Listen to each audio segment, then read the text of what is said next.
Good evening to all. Welcome to today's special lecture program on finance and its allied areas organized by Kolkata Bidhannagar Society for Academic Advancement, coordinated by Azure Academic Services, Kolkata, India. Today's topic of discussion is fundamental analysis of stocks. We are honored to have Sukanya Bhattacharyya ma'am. She is an assistant professor of Department of Commerce at Sister Nivedita University, Kolkata, India. She has expertise in finance, investment analysis, and portfolio management. Welcome, ma'am. Okay. Thank you for the warm introduction. So let me Thank start you, with ma'am. today's Please take over the session. okay. So let me start with today's discussion, and my topic of discussion for today's session is fundamental analysis of stocks. Now, before I move on to fundamental analysis of stocks, I would like to give a brief background of how we are coming up to this topic. Now, we all are aware about the stock market, what we mean by the stock market. Now, when we are talking about the capital markets, this capital market is broadly divided into a primary market and a secondary market. Now, what do we mean by the primary market? These primary markets are the new issue market. Whenever we are issuing any securities, any shares for the first time, that is getting launched in form of initial public offerings, and that gets in my primary market.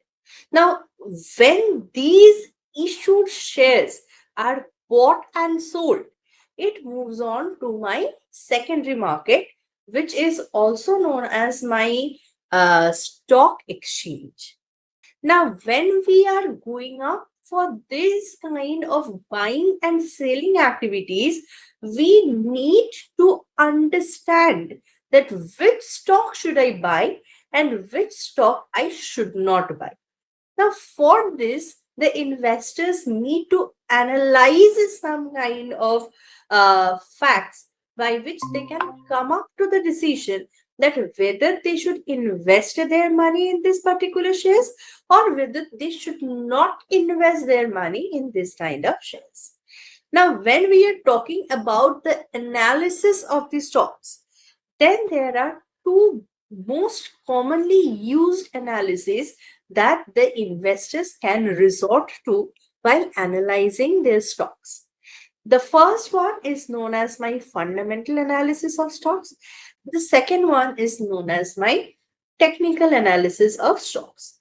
Now, what does this fundamental analysis encompasses? The fundamental analysis determines an asset's intrinsic value by examining the financial health and the different economic factors. Now, the company's financial health can be ascertained by studying or analyzing the different financial outcomes that are presented by the business organization. Again, on the other hand, what do I mean by the technical analysis? This technical analysis forecasts the future price movements. Now, how does technical analysis forecast the future price movements? It forecasts using the historical chart patterns and volumes. Now, over here, when an investor is resorting to technical analysis for coming up with a decision as whether to buy or not to buy a share, it is basically on a short time frame. It is a decision that is done on a short term trading basis. But whenever an investor is anticipating for a long term investment, whenever they want to go for a long term financial planning, what they would resort to? They would resort to the fundamental analysis. Now, with this basic distinction between my fundamental analysis and technical analysis, we can take out some of the key differentiators between these two kind of analysis. What are these? The first thing can be said as the focus.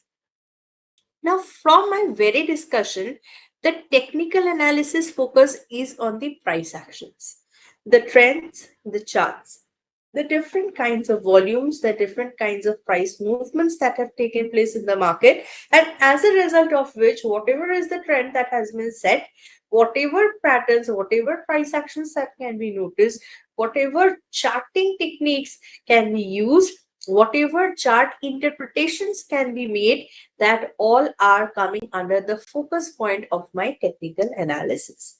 So what my fundamental analysis focuses on? It focuses on the financial health. What is the earning capacity of my business? What are the economic factors that is leading to the changes in the prices, right? Next comes up to the time horizon. As mentioned few minutes back, the technical analysis focuses on short-term basis. What do I mean by short terms? It can be some days, it can be in weeks, and it can be even in minutes, right? So whenever we are talking about technical analysis, it is short term. Whenever we are referring to the fundamental analysis, the time horizon is mostly the long-term horizons. What do I mean by the long-term horizons? It may be in months, it may be in years, right? For a sufficiently long time period. Next comes up to the goals. Now, whenever we are talking about the technical analysis, the goal is to predict my future prices, right? What do I mean by predicting the future prices? I mean the direction in which my future prices are going to move in my stock market. So, what do I mean by the fundamental analysis? What are goals of fundamental analysis? Why should we execute or undertake our fundamental analysis? To find out the intrinsic value of the shares, right? Now, what do I mean by the intrinsic value of the shares? This intrinsic value of the shares are the true value of the shares. These are the true fundamental worth of an asset of a company's stock, right?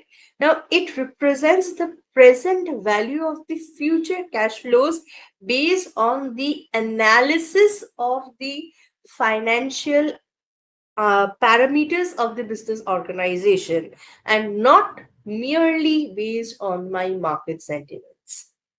So, if an asset's intrinsic value is higher than its market price, it is considered as undervalued shares.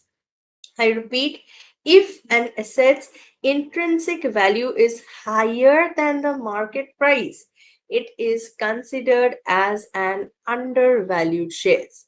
So this fundamental analysis helps us gain a much better comprehension about what is the intrinsic value of a share, what is the actual worth, what is the true value of a company shares, and based on that we can analyze that whether my stock is undervalued or my stock is overvalued. And again, based on this undervalued or overvalued aspect, we can decide whether we want to buy, sell, or we will remain indifferent for the particular stocks. Next, we can talk about the different methods that is followed.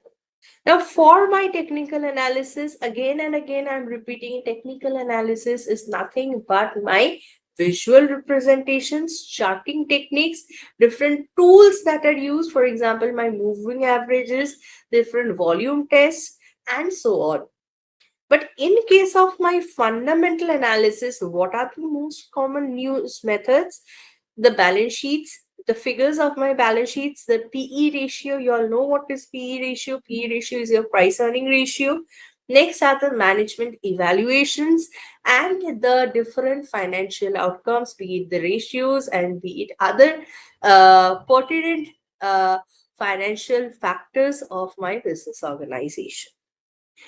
Next is the very basic question that the investor should ask themselves, that why should I carry out fundamental analysis and why should I carry out technical analysis? Now, both the analysis are having significance when it comes to analyzing the stocks. Whenever an investor would like to know what to buy, the investor can resort to fundamental analysis. And whenever the investor is willing to answer the question when to buy, the investor can resort to technical analysis. So, when to buy is answered by my technical analysis. What to buy is answered by my fundamental analysis. So, fundamentalists are concerned with the economic value, and the technicians are concerned with the market sentiments. Now, analyzing, studying, and understanding both these are very vital for a seamless analysis of stocks. So it's mostly viewed that by many professionals that combining both the methods gives the best kind of analysis of the stocks, which are much more helpful in reducing the risk of the investors, because investors can use the fundamental analysis to identify the fundamentally sound companies and technical analysis to identify the best entry prices for the particular stock. Now, with this, I have given a basic introduction about the stock market, about the different analysis. Now, in this particular lecture, we are not going to deal much with the technical analysis, but we are going to dig deep into the concepts of my fundamental analysis of stocks. Now, let us come to the PDFs that I want to show. Now, over here, the basic description of fundamental analysis is provided. Now, what is a fundamental analysis? Till now, I was giving an overview.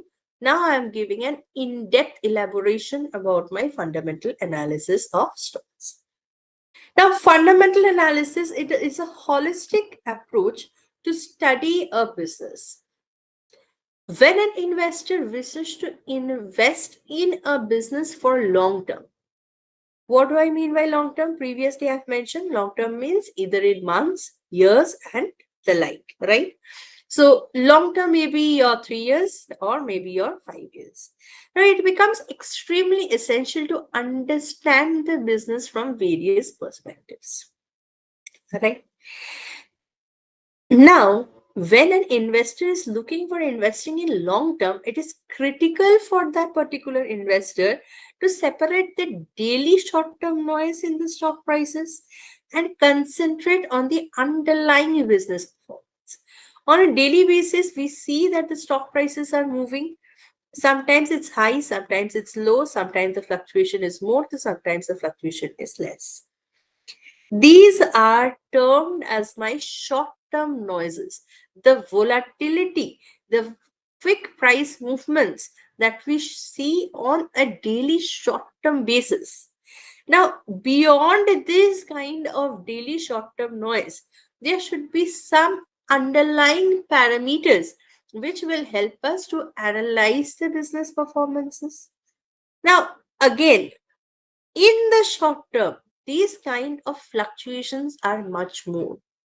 But in the long term, if my company to which I am willing to invest my funds, whose stocks I am willing to purchase, if those companies are fundamentally strong, in the long run, they tend to provide a better stability, thereby creating wealth for the investors.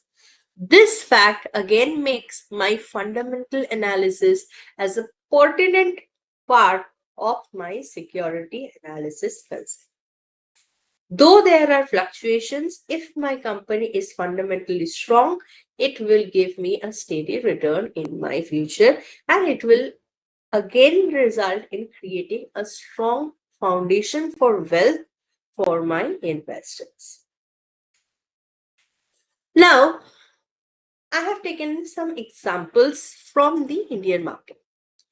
Now, the first example can be of Infosys Limited, ECS Limited, Page Industries, Eicher Motors, Bosch India, Nestle India, TTK Prestige, etc. Now, these companies have delivered on an average over 20% of the CAGR, right? So we know what is a CAGR, it's compounded annual growth rate on a year-on-year basis for 10 years. So they have shown a consistent CAGR performance for 10 years. Now, over here, let's give a perspective that at 20% of the CAGR, the investor would double his money in roughly about 3.5 years. So, higher the CAGR, faster is the wealth creation process. Some companies such as Bosch India Limited have delivered close to 30% CAGR. Therefore, we can imagine the magnitude and the speed at which the wealth is created if one would invest in fundamentally strong companies. If the investor is not resorting to the fundamental analysis, the facts such as the CAGR would remain undisclosed to that particular person. If a company is having a steady average CAGR, the wealth creation capability of that particular stock is also strengthened. So, whenever we are investing in stocks, we have to analyze whether my company is fundamentally strong or not, whether the stock prices are inflated in a wrong way or they are reflecting the true intrinsic value of the company or not, right? So these fundamental analysis are a pertinent part of my security analysis. Now, the fundamental analysis is a technique that gives you the conviction to invest for a long term by helping you identify the attributes of wealth creating company. Now, if you are aiming to become a fundamental analyst, you would have to have few of the skills. What are the skills? Number one, you have to understand the basic financial statements. From where you have to identify, you need to read. You have to understand how to read the financial statements of the companies. What do I mean by the financial statements? Your income statements, your balance sheets, your cash flow statements, and so on and so forth. If you are able to read through the lines in the financial statements, you would get to know the different financial parameters of the business organization, and thereby you would also know how to interpret the meaningful results from those facts and figures. Next skill that you have to have is to understand the businesses with respect to the industry in which it operates. Now, there are different industries. It can be your manufacturing industry, it can be your automobile industry, it can be pharmaceuticals, it can be any such industries. Okay. Now, whatever be the company that you're choosing to invest in, you have to have an understanding of the industry. What are the industry demands? What are the scenarios in which the functions of that particular industry is going on? What are the economic factors? What are the geopolitical factors that are going to affect the operations of that particular industry? Is that particular industry going to have a boom in the upcoming years or not? And is it in any way affecting the company which belongs to that particular industry where you are planning to invest your fund? So, having an understanding of the industry to which your company belongs where you want to invest is a very vital point. Next is your basic arithmetic operations such as your addition, subtraction, division, and multiplication. So it's baseless to say that if you're analyzing, you have to have the basic arithmetic operation knowledge, right? Now, over here, we are not going to teach you the addition, subtraction, division, and multiplication. Today's objective of this discussion is to ensure that you gain the first two skills. The first skill is to understand, is to have the basic understanding of your financial statements. And the next one is the basic understanding of the industry to which your business belongs and what are the different economic factors that affects the operations of that particular business. Now, why my fundamental analysis is important? Now, fundamental analysis allows investors to look beyond the short-term price fluctuations and focus on the underlying factors that drive the company's operations and long-term performance. Previously, when I was discussing about the difference between my technical analysis and fundamental analysis, I have pointed out that in my technical analysis, the focus is on short time period. There is a possibility of noise in the short term. But if the fundamentals of the company are strong, whatever volatility, whatever price fluctuations may be encountered on a short time period, it will definitely stabilize over a longer time period and it would show a steady performance as well. Now, over here, the basic benefit of my fundamental analysis is to help quantify the value of a company and its shares. Now, the financial statements offer some real data that reveals the insights about company's profitability, liquidity, and the overall financial stability. For a company to have a strong fundamental, profitability is one among the most essential pillars of the company. So is liquidity, so is solvency, and so are the other ratios and other parameters that ensure the financial stability of my business organization. What do I mean by liquidity? Whether my company is having sufficient fund to meet its immediate expenses or not. Whether my company is having sufficient fund to pay off its liabilities or not. Whether my company is having a proper working capital balance for the seamless operations of its day-to-day business processes or not. If my company is failing in any of the mentioned parameters, we cannot say that the fundamentals of my company are very strong. Now, along with an assessment of the company's financial parameters, there should be importance on the company's management team as well. The competitive advantage. What do I mean by the competitive advantage? What is the additional benefit? What is an additional advantage that my company is having, that my company is enjoying over its competitors, which will give me a better opportunity to capture the market or to perform in the market. Next comes the industry trends.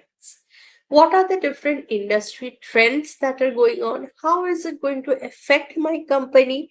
What are the things that can happen as an outcome of the events that is happening in the industry? And so on and so forth. Now, this information furnishes an objective measure of the company's value. Because all these factors, in some way or the other, is having a bearing on the financials of the company. The investors can make more informed decisions about buying, holding, or selling particular stocks when they have this knowledge. Now, again, the fundamental analysis can also help the investors to identify the undervalued companies. Previously, I have shown, or I have rather discussed, that how my intrinsic value acts as a parameter of ensuring whether my company is undervalued or my company is overvalued. Now, the investors can measure a company's ability to increase the future profits and grow its shareholders' value by considering its sales growth, market share, and product pipeline.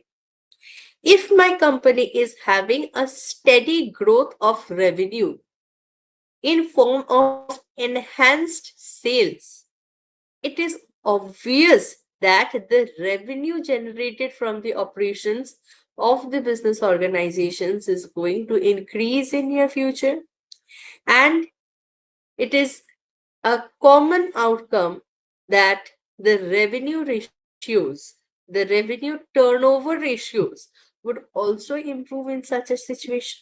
So, if the revenues of the organization are increasing, the profitability of the organization is also going to increase.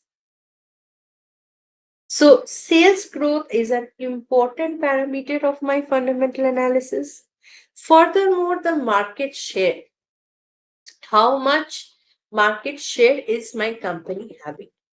What is the area or what is the potential market that my company is capturing and how it can expand the same? The product pipelines. How fast my product gets manufactured, how fast my product gets delivered, what is the time in between the production and actual sales? If there is a very long lag period, then again it won't show a very positive image of my business organization. So, a balanced sales growth, market share, and product pipeline management enables an investor to measure the future growth prospects and profitability positions of my business. Now, the investors who are actually willing to invest for long term are looking for the undervalued shares, because whenever my share is undervalued, it gives a potential for my shareholders or potential investors to have a steady return, to have a fundamentally strong stock in their portfolio. Now, it can also help spot red flags and overvalued investments. Now, when you are having your fundamental analysis, you can identify that whether your stock is actually at a par value or it is inflated by some falsified figures. When the fundamental analyst researches about the company's financial health, the market positions, the investors can determine whether the company is likely to underperform or experience some significant downturns. Now, this is especially important during my economic uncertainty periods or during my market volatility periods. For example, we can take the period of our COVID-19 situations when the economy suddenly downturned and there was a complete lockdown and the economy shattered, and it was definitely reflected by my stock market. The fundamental analysts have spotted those red flags even before it was actually reflected in my stock market. With this, we can come to the conclusion that fundamental analysis is really important and is a pertinent aspect of my security analysis. Till now, we have discussed what is my fundamental analysis, why should we do the fundamental analysis, whether we should rely only on the fundamental analysis or not. And we have answered all the questions as well in our discussion in the last few minutes. Now, let us come to the fact that how to undertake this fundamental analysis. What should I do? How should I perform this fundamental analysis? For this, the fundamental analysis uses an EIC framework. What is this EIC framework? The fundamental analysis determines the intrinsic value of the stocks using this EIC framework, which elaborates as E for economic, I for industry, and C for company analysis. So when we are talking about fundamental analysis, we are talking about the economic analysis, we are talking about the industry analysis, and of course, we are talking about the company analysis. Now, what my economic analysis undertakes, it evaluates the macroeconomic stability. What do I mean by the macroeconomic stability? What is the difference between my microeconomics and macroeconomics? When we are talking about microeconomics, it means the individuals. Anything, any economic parameter which comes down at an individual level. For example, individual demand, individual supply. Okay, these all are coming up to my microeconomic perspectives. When we are talking about the aggregate demand, the aggregate supply, the gross domestic product of the country, the interest rates which affects the entire monetary system of the country, these all things are coming under my macroeconomic parameters.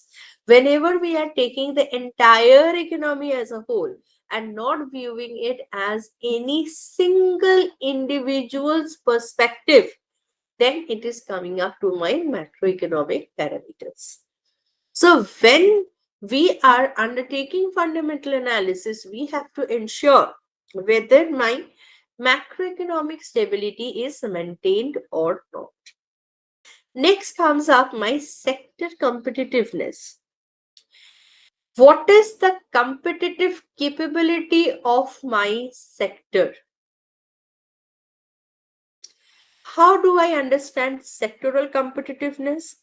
By resorting to the industry analysis. When we compare one industry by another, when we compare one business with another, we uses different kinds of models to understand this competitive potential of the different sectors, which are coming under my industry analysis. The last but not the least, probably the most important one, is my company analysis. It is the company specific analysis of the financial health of my business organization. Financial health in terms of what? Financial health in terms of the earnings of the company, financial health in terms of the debts of the company, the leverage of the company, and so on. Why do we need to have a company specific analysis of the financial health? It gives us the potential to compare our intrinsic price with the market price. What do I get after comparing my intrinsic price with the market price? It gives me the top-down approach, which helps me to identify whether my stock is undervalued or my stock is overvalued.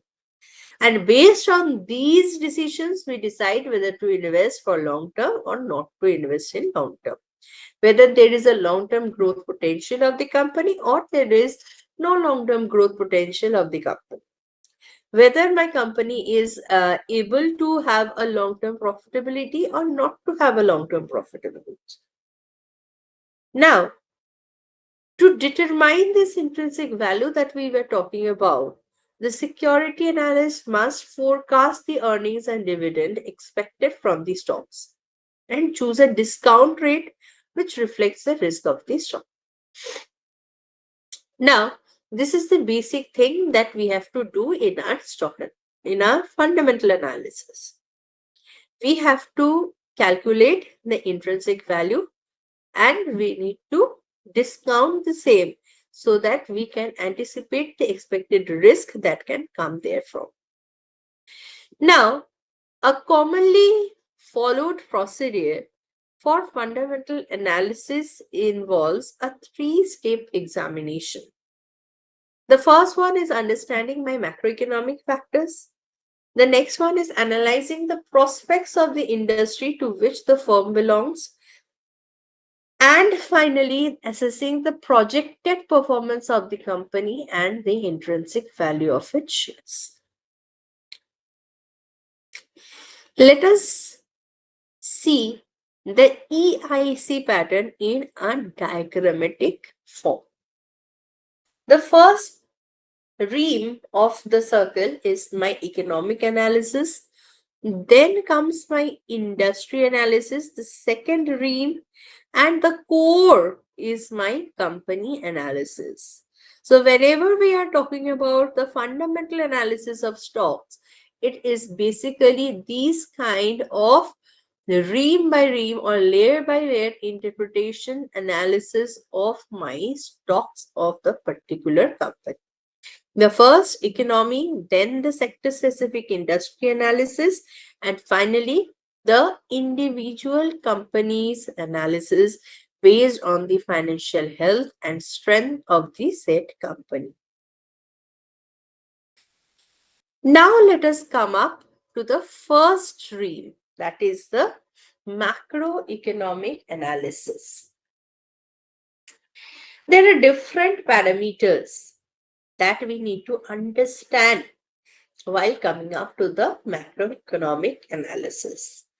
The first thing is my growth rate of my domestic products, the GDP of the country.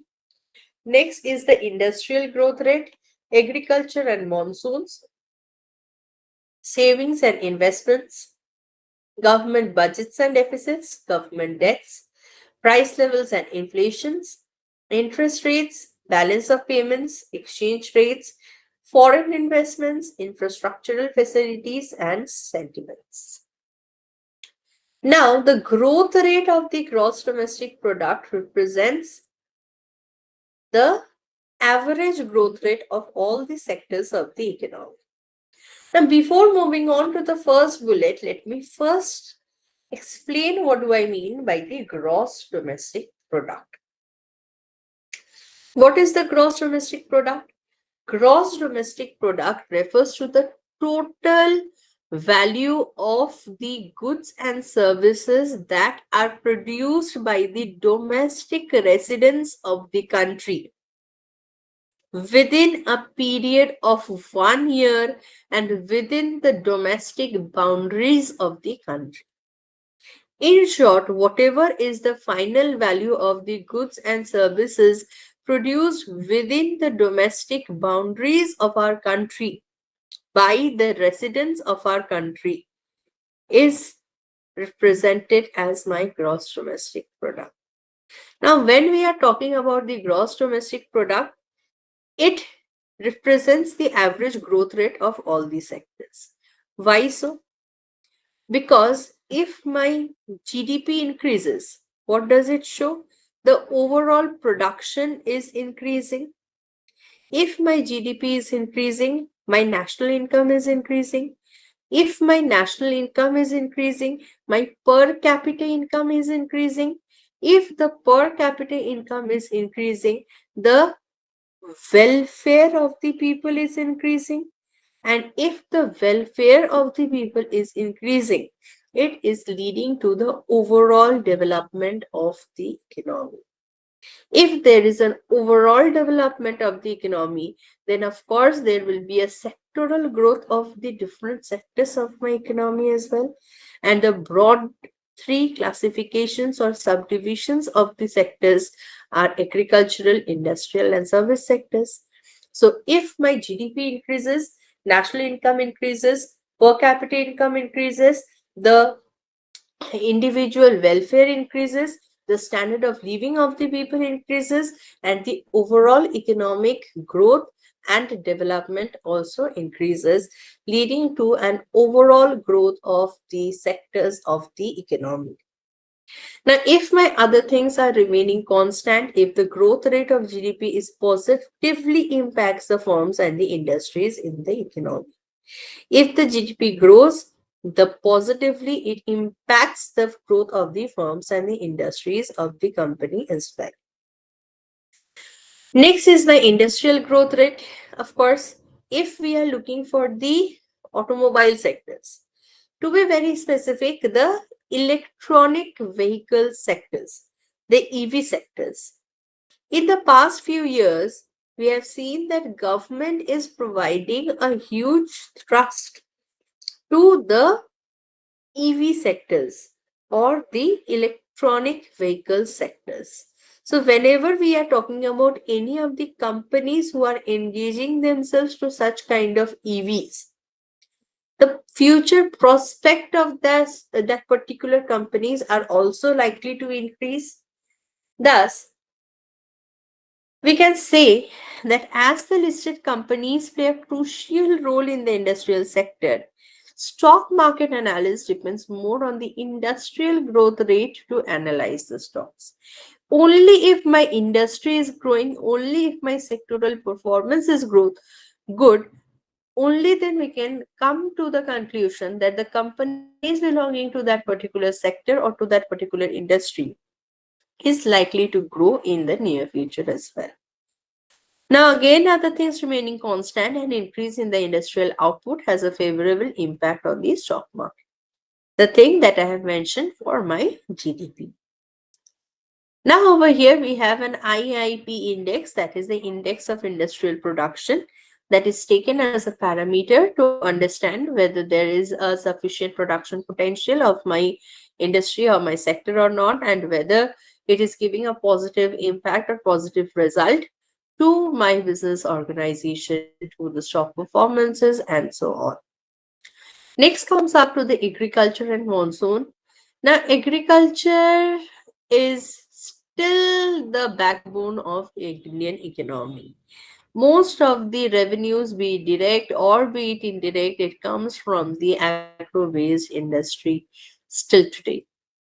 Agriculture, the primary sector of our Indian economy, is still holding as the backbone of the entire economic infrastructure of our country. Thus, the increase or decrease of the agricultural production has a significant binding on the industrial production. And if the industrial production is impacted, it is obvious that the corporate performances are also going to be influenced by the same. Now, if there is good monsoon, if the weather is really kind, and over there, the monsoon imparts dynamism in the stock market as well. There is a boom period in my stock market. The stock prices are showing a good picture. But if there is a bad monsoon, it is obvious that it is going to show a negative impact as well. Next comes the savings and investment part. Now, the demand for the corporate securities has an important bearing on the stock price movements as well. Now, if the level of investment of the economy is equal to the domestic savings plus inflow of the foreign capital minus investment made abroad. So, what happens over here when we are talking about the investment level of the economy?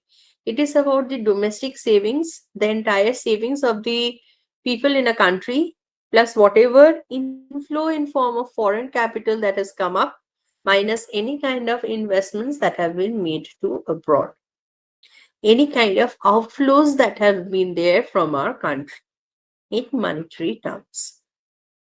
Now, again, if my other things are considered to be constant, the higher the level of savings, the investments are also going to be higher. And if my savings and investments are higher, there is a greater allocation of the same in the security market.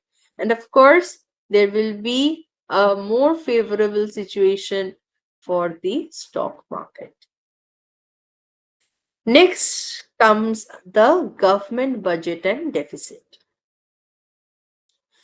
Now, whenever we are talking about the government budget and deficit, there are different kinds of deficit, be it the fiscal deficit or be it the primary deficit, and so on and so forth.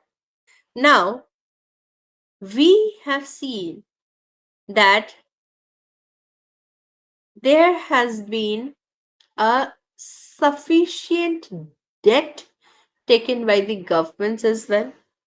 Now, the investment analysts believe that when the government debt exceeds 60% of the gross domestic product, the impact of any government spending turns negative. as doubts regarding the sustainability of the debt leads to lower consumer spending and higher long-term interest rates.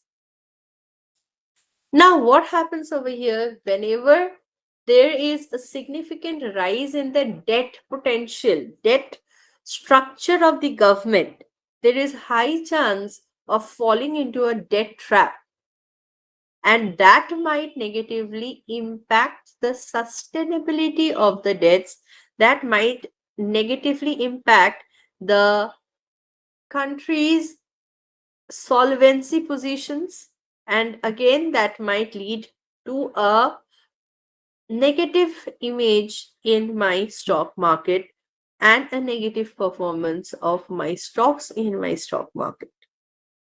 Now, when we are talking about the money supply, what do I mean by the money supply? Money supply means the total amount of money that is circulated in the economy, that is presently being circulated at this particular time in the economy, and that money supply is regulated by whom? This money supply is regulated by the central bank of the country, that is RBI. And this money supply has been classified into M1, M2, and M3 by the RBI itself. The bifurcations are shown in the screen. Now, the M3 is taken as a most common term or as a most common indicator of my money supply, and the increase in M3 can be explained by three factors. What are those three factors? The first is the growth in the real economy. Next is the monetization of a portion of the deficit financing. And the third one is financing deepening of the economy. Now, what do I mean by deficit financing? Deficit financing means printing of the new currencies in order to keep the parity of my money supply in the economy. So, once again, I repeat, if there is an increase in the M3 in the economy, there can be three factors. Number one is there can be growth in the real economy. Next, there can be monetization of a portion of deficit financing. And the third one is the financial deepening of the economy. The next thing that comes is my price level and inflation in the economy. Okay. Now, what is inflation? Mostly I have heard people describing inflation as a increase in the prices. Now, is inflation just an increase in the price? I would say no. Then what is inflation? How would I define inflation? Now, inflation is a persistent and continuous rise in the prices over a prolonged period of time. Now, the question comes as whether inflation is good for an economy or inflation is bad for an economy. The answer is inflation is definitely good for an economy. Why so? Because if the prices are remaining static in any economy over a prolonged period, that shows that there is not much economic activity that is being undertaken in that particular economy. If there is a shortfall of the economic activity being undertaken, then it definitely shows the performance of that particular economy is not good. So, if I am calling myself or my country as a developing country or a developed country, a mild inflation, a small increase in price over a period of time actually shows that my economy is moving, the productions, the economic activities of my economy are there, are in a very good position in my economy. And again, this same thing will be reflected in my stock market. So if there is a mild inflation, it is actually going to have a good indicator in my stock market as well. The next is my interest rates. Now,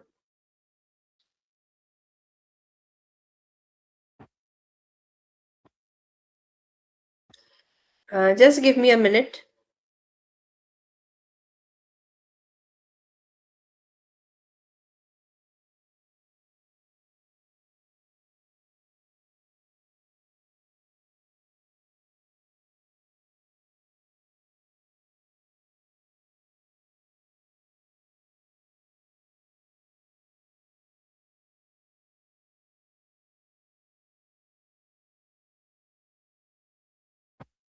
Okay, sorry for the interruption. Okay, now let us come back to the interest rates. Now, how does this interest rates impact my stock market prices? Now, if my interest rates are increasing, the corporate profits decreases. Of course, the companies are paying higher interest. How can the corporate profits increase? So if my interest rates are increasing, the profits of the companies are decreasing. Now the discount rates applied by the equity investors are increasing, and again it affects the stock market prices negatively, and my stock market prices decreases. So the interest rates are also playing an important factor when we are considering the macroeconomic aspects. Next is my balance of payment. Now, what is my balance of payment? My balance of payment is actually showing the reserves, the inflows and outflows of my country. The balance of payment accounts are subdivided into the capital accounts, the current accounts, and accordingly, the different account shows the different kinds of inflows and outflows and the different kind of fund movements for our country. Now, there can be a situation of balance of payment deficit, and there can be a situation of balance of payment surplus as well. Now, if there is a balance of payment deficit, it depletes the forex reserves of the country and has an adverse impact on the exchange rate.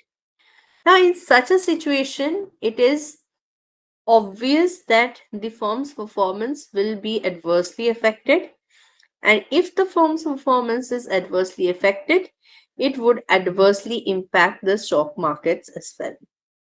So, a BOP deficit definitely leads to an adverse situation of both the firm performance and of the stock market scenarios as well.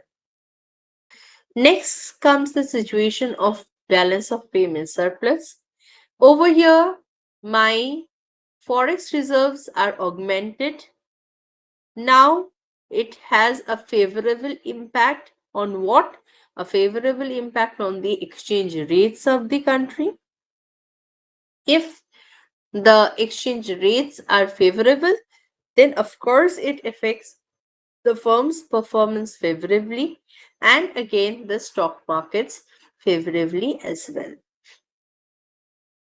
Now, since we are talking about the exchange rates, along with the exchange rate comes the term as real effective exchange rate. Now, what do I mean by the real effective exchange rate? It is the notional effective exchange rate minus the inflation. Okay, so whatever is the inflation adjusted exchange rate value, that will be termed as my real exchange rate. Now, a stable exchange rate has a favorable impact on the firm's performance and the stock market and vice versa, right? So if my exchange rate is fluctuating on a frequent basis, then of course it won't show a steady economic condition. And if my economic condition is unstable, the stock market performances are also obvious to get unstable. Next is my foreign investments. Now, the net FII. What is my FII? Foreign institutional investors. Now, if my net FII push the stock market up, providing capital to the domestic firms to expand their operations and increase their earnings, of course, it's going to be a favorable situation for my economy. Money is coming in, my domestic firms are getting capital, their capital base is increasing, their span of operations is increasing, their total production is increasing. If the total production of the firms are increasing, the GDP is increasing. If GDP is increasing, national income is increasing, per capita income is increasing, standard of living is increasing, welfare of the people is increasing, and the welfare of the economy at large is increasing. So, of course, if there is a positive push from the FIIs, it is definitely going to increase the earnings and operations of the firms, and it is going to show a good picture of the stock markets as well. Next comes up the infrastructural facilities and arrangements. Now it is evident, or it is easily understood, that if the infrastructural facility of any of the organization, or if the infrastructural facility of any of the domestic firms are proper, then of course it is easier for them to expand its operations. If their operations are increasing and they're getting a good response out of their expanded operations, it is going to increase their earnings as well. And if their earnings are improved, if their operations are improved, if their ratios are getting strengthened, then of course it would influence the industry performance as a whole, and it would result in a favorable industry performance in the stock market as well. The last but not the least, in the macroeconomic analysis comes the sentiments. Now, if my other things, other factors are considered to be constant, a higher consumer confidence leads to a higher expenditure on expensive items. Higher business confidence gets translated into greater business investments that has a stimulating impact on the economy. Now, if my business owners, or if my business stakeholders are much confident about whatever is their position or whatever is their expectations from their business operations, and they are seeing a good picture of their business efforts, then it would motivate them to invest more and more in their particular business, and it would increase the capital and operations, and as well the different aspects of my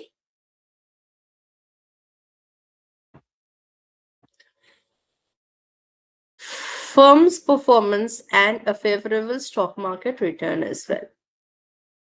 So, with this, we have come to an end of our macroeconomic analysis. Let us now move ahead with my industry analysis. Now, what will be my industry analysis? What does my industry analysis shows? It gives the investor an A to Z insight into any industry. What do I mean by A to Z insight?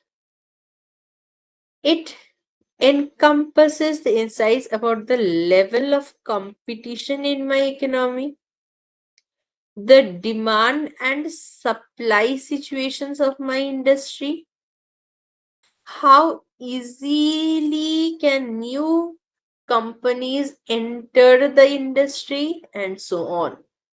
Now, these 3 points are very vital whenever we are talking about any industry. How much competitiveness is there in the or among the business firms operating in a particular industry? Is there homogeneity of the product? or is there a heterogeneity of product?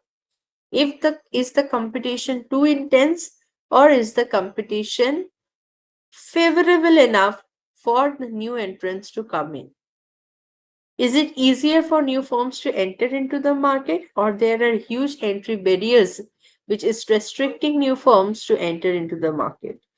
Is there only one firm who is there, who is operating or taking hold of the entire industry, or there are multiple firms taking hold of the operations in the particular industry? What is the demand and supply situation? How much demand is there for the products offered by that particular industry? Whether there is sufficient supply or not.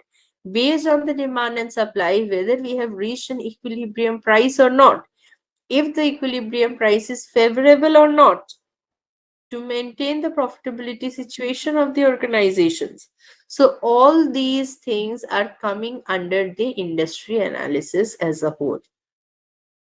So whenever we are talking about the industry analysis, it takes into consideration the external as well as the internal factors that can impact the industry.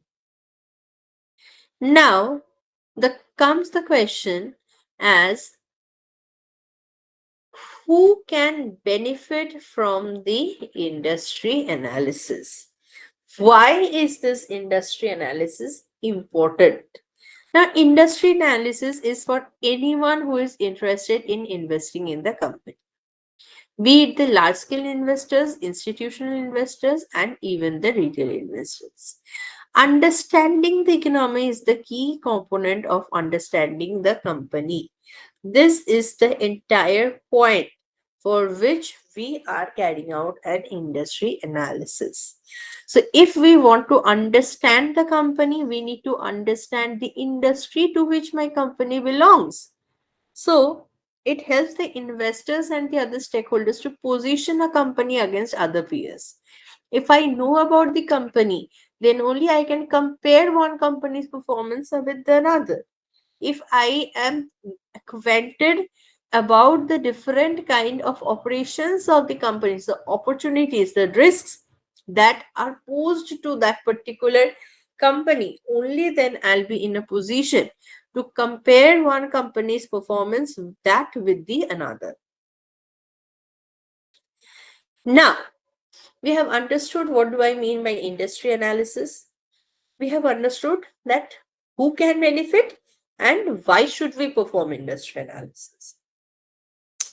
Next question comes as how can we conduct this industry analysis? Now, there are different methods by which we can analyze an industry. The first one that we are going to discuss in today's discussion is the Porter's 5 forces. Now, Michael Porter was the proponent of this Porter's 5 forces model, and he devised 5 factors or 5 forces which help in analyzing the industry, the competitors, and in other way a better sectoral understanding of the companies as well. The first is the rivalry with the peers. Now, when we are discussing about the rivalry with the peers, we want to establish the competitive positioning of my company. That with respect to my peers, how much or what is the position? Is it that my company is undertaking a red ocean strategy or a blue ocean strategy? Is there a huge level of competition, or whether there is a minimal or a mild level of competition? Now, whenever we are talking about the competition, there is fear of losing out and business to the peer company as well. Now, according to Porter, competition is intense when there is more players, when the products are similar, and companies are fighting to find an edge over the other products, and in case of perishable products. So in these kind of situations, that when there are multiple sellers and I am selling the same product as my other competitors, so of course the competition will be intense. Just imagine if there are 4 cafes stalled side by side in the same row, and they all are offering similar kind of products. Now, just imagine the competition, how desperate each of the cafes will be to have a competitive advantage over the other players. Similarly, when the products are similar, just in case of the cafes, and the companies are fighting to find an edge over the other product. How can I make my cafe unique compared to the other cafes? Why will people visit to my cafe and not the rest of the 3 cafes that are adjacent to me? And in case of perishable products, so I cannot retain the product for long, but I have to sell it and earn profit therefrom as well. So in this situation as well, the competitiveness and rivalry is much more. Threat of new competition. Now, the second force is the threat of new competition. For example, previously there were only 3 sellers selling books, and whoever were the buyers of that particular locality knew that these 3 stores sells books, and I'll either go to shop A or shop B or shop C for purchasing the books. And accordingly, these shops have estimated that on an average, we are going to make out this amount of profit per month or per year, whatever the case may be. Now, suppose on one fine day, another person comes up and establishes a bookshop beside the 3 shops. Now, what would happen? The profit that was previously getting distributed among the 3 shops would now get distributed among 4 shops, because there would definitely be some people who would be going and procuring the books from the shop D as well. So if there is a new entrant, if there is a new seller in the market, the market share of the existing firms would decrease, and as a result, the profitability that previously went up to those firms would also decrease. So, of course, there is a threat that if new entrants are coming up, it would increase the competition, it would intensify the competition and reduce the profitability as well. Now, in that situation, again, the stock prices are going to get affected of all the industries, of all the firms who were there selling the same product side by side, and those were threatened by the entry of the new competitor. Next is the threat of substitutes.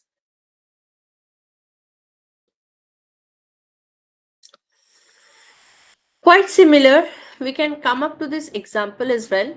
That, for example, Domino's Pizza and Pizza Hut Pizza are substitutes for each other. If the price of one rises, the demand for the other will increase. Since it is so easy to switch to the substitute on account of any change, such as a price rise or a quality drop, the threat remains, and the pressure to continuously perform better and in a cost efficient way is essential. The better company executes against its substitute, the higher it goes.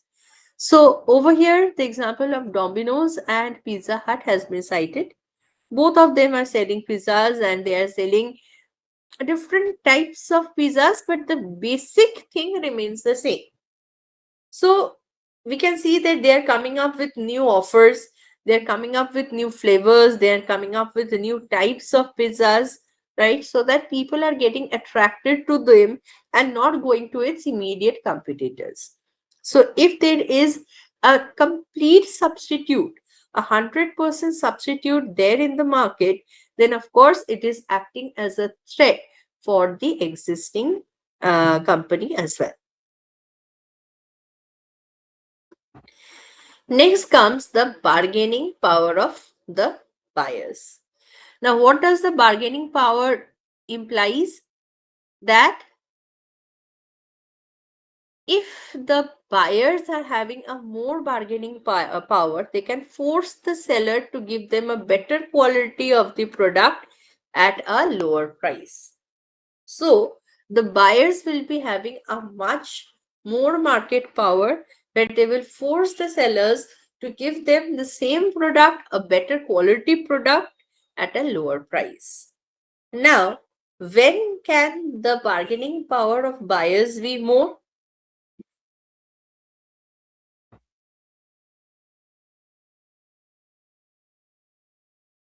Okay. Now, this will help to understand the company's profits will be impacted in the long term. Let us come to the bargaining power of suppliers. Now, many of the small and mid-sized companies face a threat from the industry where the suppliers hold a bargaining power.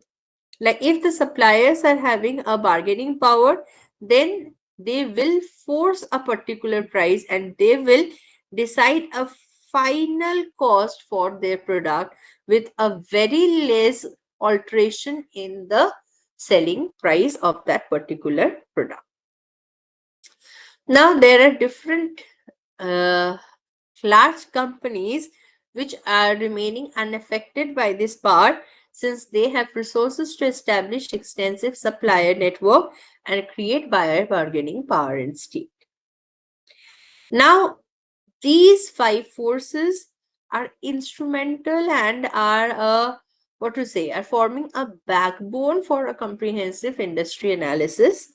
But other than this as well, the most common analysis and the most easiest analysis of all is the SWOT analysis.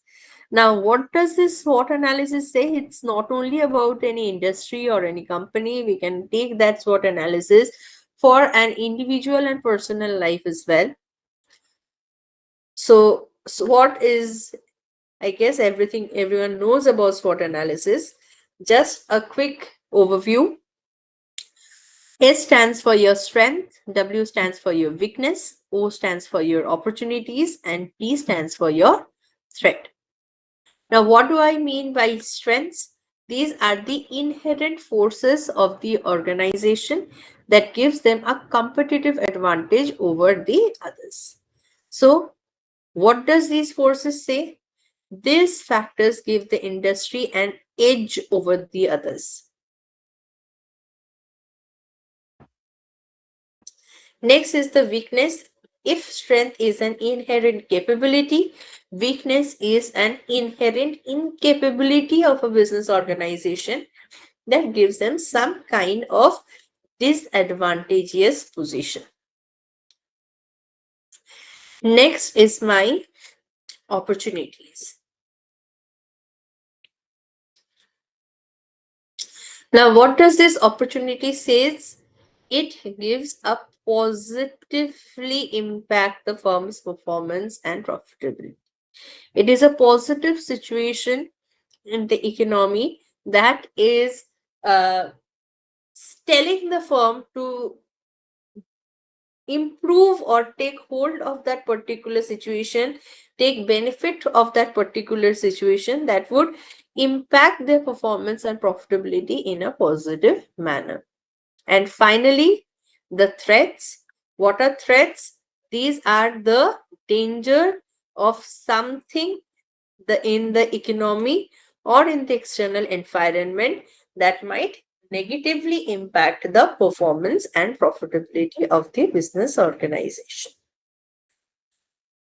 Now, there is a difference between the two terms, though often used on a synonymous basis. Sector and industry have a thin line of difference between the two. And what is it?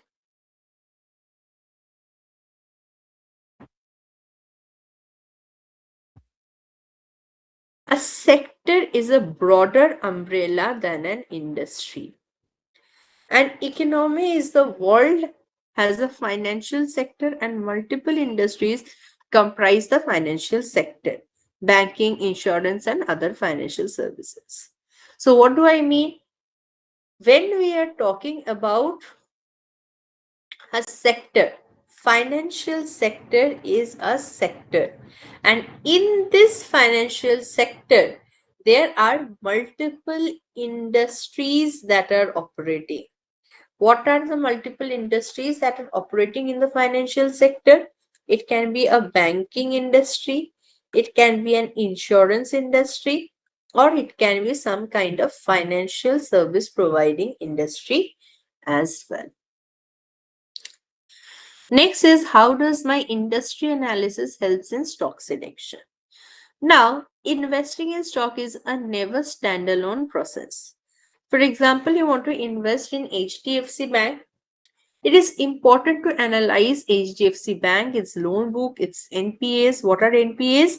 NPAs are your non-performing assets and other banking specific factors. Now, however, your research should not stop there. You should not merely stop by focusing on few of the factors. You need to look at how the banking sector performed in the past few years, what it looks like in the near future, how risky it is, and if the sector's risk level aligns with the risk level.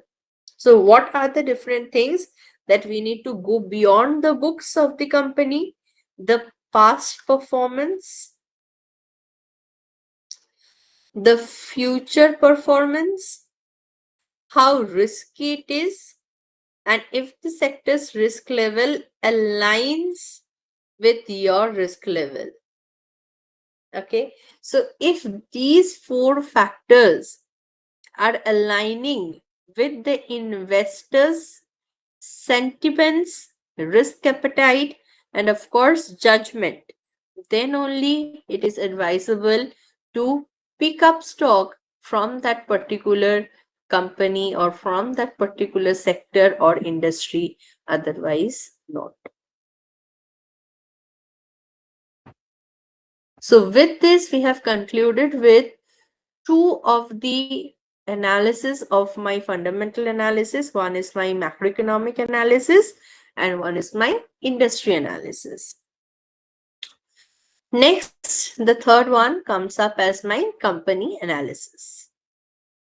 Okay, now this company analysis is a very pertinent portion of my fundamental analysis, and there are some key components that drives the assessment of the financial health of a particular company.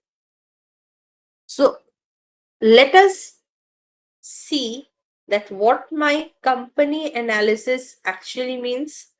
It means analyzing the company's financial health, the management quality, the competitive position, intrinsic value. Why we need to calculate the intrinsic value? To determine its suitability for investment. So over here, these three factors or four factors should be judged to determine whether this company is suitable for investment or not. Now, from where am I going to get this information? From the financial statements. What are the financial statements? The balance sheet, income statement, and cash flows. Other than assessing the financial statement, what I need to assess? The market share, the growth potential, and the corporate culture. So, if all these factors are aligning, we can say that my company is performing well and my company is having a fundamentally strong stock. Now, what are the steps that can be performed? What are the steps that can be performed for company analysis? First is we need to review. What we need to review? We need to review the company history and the core business activities of the company. We need to understand the company history as well as the core business activities of that particular company. Now, why we need to understand the company history? This company history will be providing us information about the management quality, about the financial health, that even if this year is showing a positive result, is my past performance worth it? And it will give me a clear picture of the intrinsic value of my share as well. Furthermore, it will give us an edge to understand the competitive positioning. It can help us in year-on-year analysis. It can help us in an year-on-year analysis of the returns of my company, and it can help us to do the horizontal and vertical analysis as well. Next comes analyzing the financial reports. This financial reports we have already mentioned. It is in form of my balance sheet, my income statement, and my cash flow statements as well. Next comes is the ratio analysis. Now, with the different financial parameters that we have obtained, we need to compute the different ratios, be it the liquidity ratio, be it the solvency ratio, be it the revenue turnover ratio, be it the asset turnover ratios, or be it the different expense ratios. We need to analyze these ratios and infer some meaningful interpretations to analyze and evaluate the firm's financial performance. Next, we need to assess the competitive advantage. We can have a peer comparison. We can take the financial statements of 10 different companies operating under the same industry, and we can have a analysis of the profitability of about the different ratio performances of the different industries within or different firms within the same industry. And this would give us a clear understanding about the market positioning as well. Next comes the evaluation of my management quality and as well the strategic vision of my company. That what is the planning of my top management, what is the take or what is the stake of my managements, and what are their missions and visions, how they're aligning their visions, how they're projecting the performance of the company in the upcoming years. So these all things can be evaluated by my company analysis as well. Finally, compare the company to the industry peers and the overall economic landscape, which I have already discussed. Now, for going into a detailed company analysis, there are some important concepts that should be known. Now, what are these important concepts? The first one is my P0. What is my P0? It is the current price of the share. Next is my P1. It is the price of the share 1 year from now. What is P2? Price of the share 2 years from now. So what is Pn? Price of the share n number of years from now. What is my D0? It is the current dividend per share. The current dividend that my stock yields. D1, the expected dividend 1 year from now for these stocks. K0, it is the required rate of return or the expected rate of return or the cost of capital of my particular stock. Next is my R. What is my R? It is the actual return on equity. And finally, there is G, What is G? G is the growth rate of my earnings and dividend. So there is a concept known as sustainable growth rate of the firm. And how do we get this sustainable growth rate of the firm? This sustainable growth rate is B into R. What is this B? B is the retention ratio. How much of the profit are we retaining and not declaring as dividend? That is represented by my retention ratio, that is B. And what is R? R is my actual return on my equity. So whenever we are talking about the sustainable growth rate, it is my retention ratio into my actual return on equity. Now, there are different dividend discount models. The first one is my single period valuation model, and the next period is my multiple period valuation models. Now, under my single period valuation, we use the formula of P naught equal to D1 by 1 plus KE plus P1 by 1 plus KE. The dividend, the present value of my dividend and the present value of my price of these stocks 1 year hence.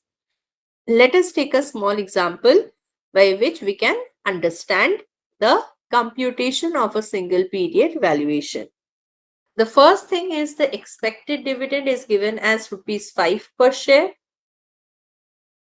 The sale price of the share 1 year from now is given as rupees 150 per share. The expected rate of return is 12%, and you are required to calculate the price of holding the share today. What do I mean by price of holding the share today? It is my P naught. Right? So my dividend is 50. My PV factor is what? It is given as 12%, very much mentioned in the question as my expected rate of return. So, what will be the present value of my dividend?